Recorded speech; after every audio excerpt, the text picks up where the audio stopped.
Good evening my dear students, आप सभी को बेस्टा कॉम्पिटेटिव क्लासेज के यूट्यूब चैनल पे मैं आलोक स्वागत करता हूं। और आज हम लोग इंडियन पॉलिटी की सीरीज 12 देखेंगे जो आपके लिए काफ़ी महत्वपूर्ण है।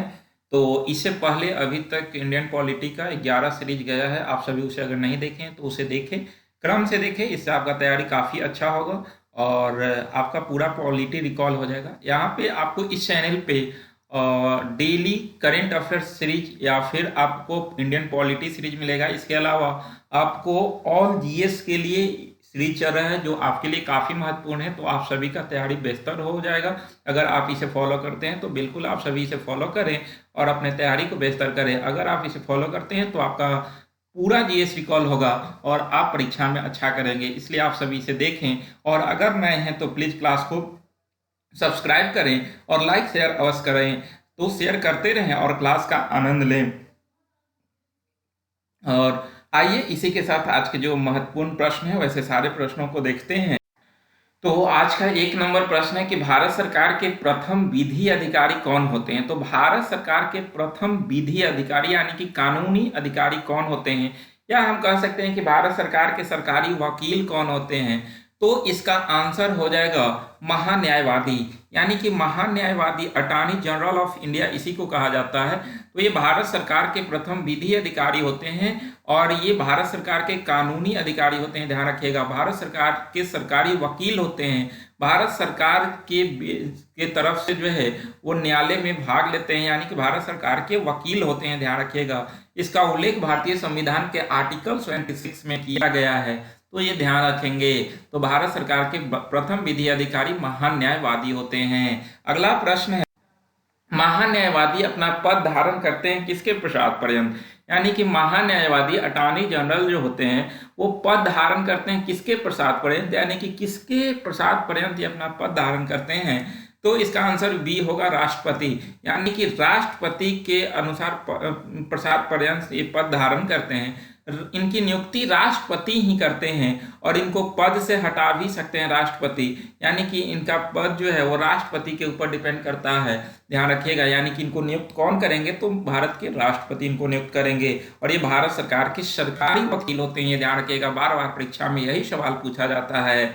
अगला प्रश्न है, गैर सदस्य के रूप में संसद के किसी भी सदन में भाग ले सकते हैं, यानी कि ऐसे तो आपको पता है कि संसद के 2 सदन होते हैं, लोकसभा और राज्यसभा। तो वहां पर जो जिस सदन के सदस्य होते हैं वही उसमें भाग लेते हैं, या फिर जो मंत्री होते हैं वो एक सदन के सदस्य होते हैं तो दूसरे सदन में भी जाकर भाग ले सकते हैं, लेकिन वोट नहीं करते हैं। लेकिन कौन सा एक व्यक्ति होते हैं जो संसद के किसी भी सदन का सदस्य नहीं होते हैं, फिर भी जो है वो भाग ले सकते हैं, बोल सकते हैं, परंतु वोट नहीं कर सकते हैं। तो वह व्यक्ति होते हैं महान्यायवादी, ध्यान रखिएगा। यानी कि महान्यायवादी एक ऐसे व्यक्ति होते हैं जो संसद के किसी भी सदन का सदस्य नहीं होते हैं, यानी कि ना तो लोकसभा के सदस्य होते हैं ना ही राज्यसभा के सदस्य होते हैं, फिर भी वो लोकसभा में भी भाग ले सकते हैं, राज्यसभा में भी भाग ले सकते हैं, बोल भी सकते हैं। लेकिन जब वोटिंग का बारी आता है तो वो वोट नहीं कर सकते हैं, क्योंकि वोट वही व्यक्ति करता है जो जिस सदन का सदस्य होता है, यानी कि जो सदन का सदस्य होगा वही वोट करेगा। तो इस तरह से ध्यान रखिएगा कि गैर सदस्य के रूप में संसद के किसी भी सदन में भाग ले सकते हैं महान्यायवादी, ध्यान रखना है। अगला प्रश्न है, राज्य सरकार का कानूनी सलाहकार कौन होता है। तो अभी हम पहले प्रश्न देखें कि भारत सरकार के कानूनी सलाहकार कौन होते हैं, तो महान्यायवादी होते हैं। लेकिन राज्य सरकार के कानूनी सलाहकार जो होते हैं वो महाधिवक्ता होते हैं, ध्यान रखिएगा। महाधिवक्ता राज्य सरकार के कानूनी सलाहकार होते हैं, यानी कि राज्य सरकार के सरकारी वकील जो होते हैं वो महाधिवक्ता होते हैं, ध्यान रखिएगा। आर्टिकल 165 में इसका उल्लेख किया गया है कि राज्य सरकार के कानूनी सलाहकार या सरकारी वकील जो होंगे वो महाधिवक्ता होंगे, ध्यान रखिएगा। तो इसका आंसर बी हो जाएगा। अगला प्रश्न कि महाधिवक्ता की नियुक्ति कौन करता है। तो महान्यायवादी की नियुक्ति राष्ट्रपति करते हैं, तो महाधिवक्ता की नियुक्ति कौन करेंगे, तो इसका आंसर हो जाएगा राज्यपाल, बी नंबर, यानी कि महाधिवक्ता की नियुक्ति राज्यपाल करते हैं। तो संबंधित राज्य के राज्यपाल महाधिवक्ता की नियुक्ति करते हैं और राज्य सरकार के सरकारी वकील महाधिवक्ता होते हैं। इसका उल्लेख आर्टिकल 165 में किया गया है, ध्यान रखेंगे। और ये भी व्यक्ति होते हैं जो सदन के किसी भी सदन में भाग ले सकते हैं और बोल सकते हैं, लेकिन मत नहीं कर दे सकते हैं, लेकिन ये राज्य के अंदर रहेंगे, ये राज्य सरकार का सरकारी वकील होते हैं, जबकि महान न्यायवादी भारत सरकार के सरकारी वकील होते हैं, ध्यान रखेंगे। अगला प्रश्न है, भारत के नियंत्रक महालेखा परीक्षक को नियुक्त कौन करता है? तो भारत के नियंत्रक महालेखा परीक्षक की नियुक्ति ये आपका जो है वो ध्यान रखेंगे, ये आपका जो है महालेखा नियंत्रक परीक्षक कैग इसे बोला जाता है, कैग बोला जाता है। इसका उल्लेख भारतीय संविधान के आर्टिकल 148 में किया गया है, आर्टिकल 148 में किया गया है, जिसमें नियंत्रक महालेखा परीक्षक का नियुक्ति कौन करता है? तो इसका आंसर हो जाएगा राष्ट्रपति, यानी कि नियंत्रक महालेखा परीक्षक की नियुक्ति राष्ट्रपति के द्वारा किया जाता है और इसका उल्लेख भारतीय संविधान के आर्टिकल 148 में किया गया है। अगला प्रश्न है कि नियंत्रक एवं महालेखा परीक्षक का कार्यकाल कितना होता है? तो ये प्रश्न बहुत महत्वपूर्ण है। नियंत्रक महालेखा परीक्षक यानी कि कैग का कार्यकाल कितना होता है? तो कैग का कार्यकाल ध्यान रखिएगा, इनका कार्यकाल होता है 6 वर्ष या 65 वर्ष की उम्र तक, यानी कि जो पहले पुर जाए, जो पहले पुरेगा वही अनुसार ये रिटायर हो जाते हैं। यानी कि अगर 6 वर्ष पहले होता है तो 6 वर्ष पे रिटायर करेंगे, या 65 वर्ष पहले आएगा तो उस पर रिटायर करेंगे। अगर मानते हैं कि कोई व्यक्ति जो है वो आपका जो है वो 63 वर्ष की आयु में कैग बनता है, महालेखा नियंत्रक परीक्षक बनते हैं, तो उनका सबसे पहले क्या पूरेगा? उनका 65 वर्ष पूरेगा, क्योंकि 63 में तो वो पद धारण किए और 64 65 यानी कि 2 वर्ष में रिटायर करेंगे। लेकिन कोई व्यक्ति 50 वर्ष की आयु में जो है वो कैग बनता है तो उसका पहले 6 वर्ष पूरेगा, ना कि 65 वर्ष पूरेंगे। तो ध्यान रखेंगे कि जो पहले पूरेगा उसके आधार पर वो अपने पद से जो है वो सेवानिवृत्त हो जाएंगे। तो इस तरह से कैग का कार्यकाल कितना होता है? तो 6 वर्ष या 65 वर्ष की आयु तक, ये ध्यान रखेंगे आप लोग। अगला प्रश्न है, भारत का नियंत्रक एवं महालेखाकार निम्नलिखित का एक मित्र एवं मार्गदर्शक होता है। तो नियंत्रक एवं महालेखाकार यानी कि कैग जो होते हैं वो किसका मित्र एवं मार्गदर्शक होते हैं? तो इस टाइप के क्वेश्चन कभी कभी परीक्षा में राय हो जाता है, ध्यान रखिएगा। देखिए, मैं बार बार कहता हूं कि इस चैनल पे मैं वैसा प्रश्न लाता हूं ताकि जो है आप सीख सके। यहाँ पे जो है मेरा सीरीज चलाने का मुख्य उद्देश्य यही है कि आपको सिखाया जा सके, आप सीख कर एक बेहतर विद्यार्थी बन सके और आप परीक्षा में अच्छा कर सके। आपको आसान प्रश्न दे सकते थे लेकिन नहीं देते हैं, बार बार हम कहते हैं कि आसान नहीं देते हैं, क्योंकि मेरा उद्देश्य है सिर्फ आपको सिखाना। यहाँ पर हम प्रैक्टिस भी करा रहे हैं, दूसरा आपको सिखा रहे हैं। तो आप इस तरह से फॉलो करें और जो है जितने आपके जो है वो ग्रुप है वो सभी जगह क्लास को शेयर करें, जितना हो सके जितना शेयर करें। मेरा काम यही है कि जो है वो अच्छा से अच्छा प्रश्न लाकर यहाँ पे रखूं और आप सभी का काम है देखना, तैयारी करना और साथ साथ जो है वो शेयर करना। तो क्लास को सभी लोगों के पास शेयर करें आप सभी, और आप जो है वो जितने पीछे के वीडियो पॉलिटी के गए हैं वो सभी को बार बार रिपीट करते रहे। जब भी आपको फुर्सत मिले 2 घंटा बैठे और पूरे पीछे की वीडियो को रिवाइज करें। इससे आपका पूरा पॉलिटी पर जो है कमांड हो जाएगा और आप देखिएगा कि आने वाला जो भी परीक्षा होगा उसमें अच्छा कर सकते हैं। तो इस तरह से आप करें तो इसका आंसर हो जाएगा, ध्यान रखिएगा, लोक लेखा समिति। तो लोक लेखा समिति इसमें कुल जो है वो 22 मेंबर होते हैं, जिसमें 15 लोकसभा से और 7 राज्यसभा से होते हैं। तो यही जो है एक मित्र एवं मार्गदर्शक होते हैं कैग के, ध्यान रखेंगे। अगला प्रश्न है कि भारत सरकार में सबसे ऊंचे पद का सिविलियन अधिकारी कौन होते हैं?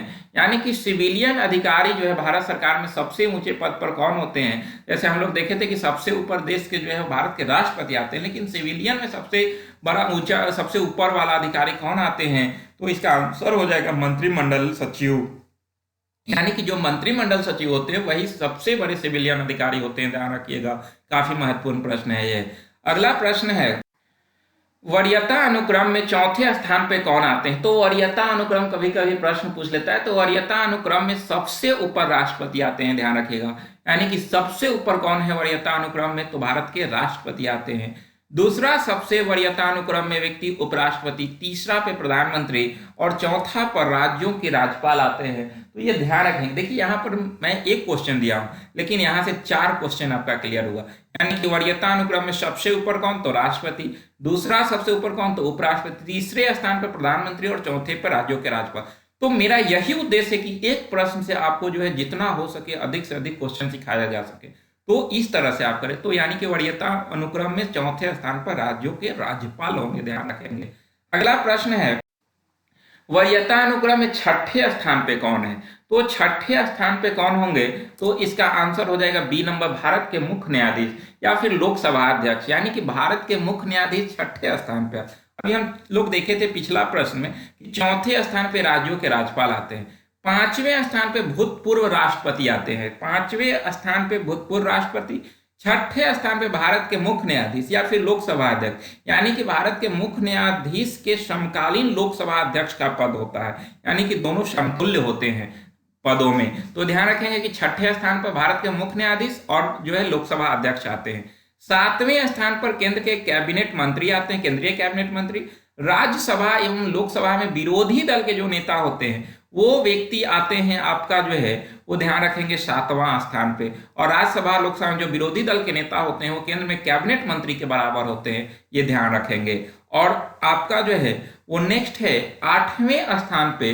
तो आठवें स्थान पे राज्यों के मुख्यमंत्री, नीति आयोग के उपाध्यक्ष और भूतपूर्व प्रधानमंत्री। तो इस तरह से जो है वो ध्यान रखेंगे, सॉरी इसे सुधारेंगे आप। केंद्र के कैबिनेट मंत्री, राज्यसभा एवं लोकसभा के विरोधी दल के नेता, राज्यों का मुख्यमंत्री, नीति आयोग के उपाध्यक्ष और भूतपूर्व प्रधानमंत्री, ये सब सातवें स्थान पे आते हैं।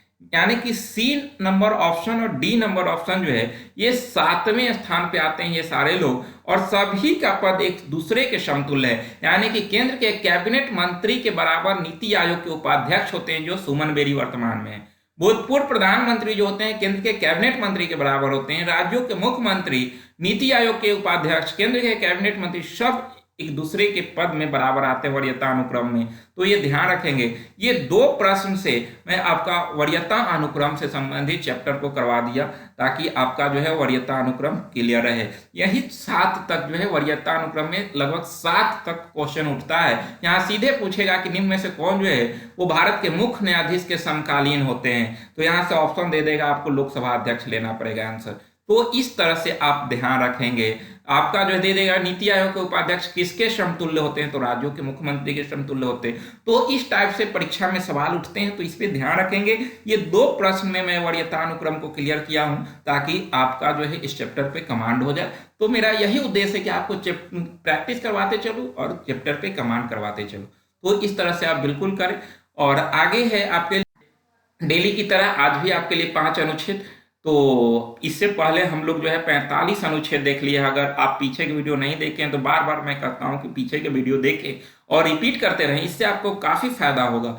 तो आज है 46 अनुच्छेद 61 राष्ट्रपति पर महाभियोग। तो हम लोग पढ़ चुके हैं राष्ट्रपति पर महाभियोग, एक चैप्टर जो है वो देख चुके हैं पीछे आपका जो है सीरीज में। तो राष्ट्रपति पर महाभियोग संसद के किसी भी सदन के द्वारा लगाया जा सकता है, ध्यान रखिएगा।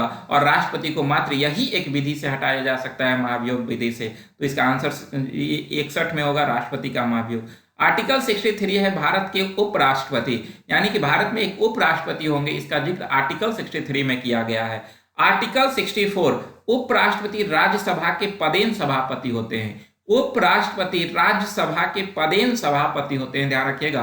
आपको पता होगा क्योंकि पीछे मैं बता चुका हूं कि उपराष्ट्रपति जो देश के होते हैं वही राज्यसभा के सभापति होते हैं, क्योंकि भारत का एकमात्र ऐसा सदन है जिसके सभापति, जिसके अध्यक्ष उस सदन के सदस्य नहीं होते हैं, यानी कि राज्यसभा, और राज्यसभा के सभापति उपराष्ट्रपति होते हैं। और अभी जो है कल ही के करंट में मैं बताया हूं कि अभी वर्तमान में राज्यसभा के उपसभापति नियुक्त किया गया जगदीप धनखड़ को, जो अभी देश के नए उपराष्ट्रपति बने हैं। तो ध्यान रखिएगा कि राज्यसभा के पदेन सभापति उपराष्ट्रपति होंगे। इसका उल्लेख भारतीय संविधान के आर्टिकल 64 में किया गया है। आर्टिकल 65 है उपराष्ट्रपति द्वारा राष्ट्रपति के कर्तव्यों का निर्वहन, यानी कि उपराष्ट्रपति, राष्ट्रपति किसी कारणवश अपने पद से त्यागपत्र दे देते हैं या किसी कारणवश पद खाली होता है, तो उस समय उपराष्ट्रपति राष्ट्रपति के कर्तव्यों का निर्वहन करते हैं। उनको सारा सुविधा भत्ता जो है वो राष्ट्रपति वाला दिया जाता है। तो इसका उल्लेख आर्टिकल 65 में किया गया है।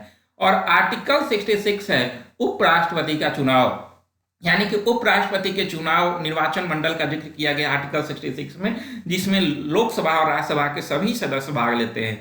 तो ये 5 आर्टिकल आपके लिए काफ़ी महत्वपूर्ण था, तो आप सभी देखें और पीछे वाला भी आर्टिकल को आप रिकॉल करें। मैं बार बार कहता हूँ, इससे आपका परीक्षा में आर्टिकल नहीं छूटेगा।